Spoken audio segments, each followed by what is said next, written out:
కానీ వాళ్ళు అడిగిన ఉద్దేశం ఏంటి, ఎందుకు అడిగారు?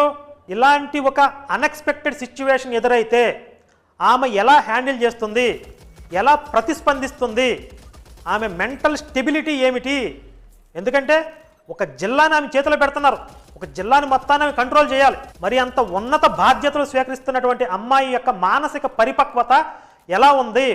అనుకోని విధంగా, మనం ఊహించని విధంగా హఠత్ పరిణామాలు ఏమైనా ఎదురైనప్పుడు ఎలా ప్రతిస్పందిస్తుంది, ఎలా సమన్వయం చేస్తుంది అని తెలుసుకోవడం కోసం ఆ ప్రశ్న అడిగారు.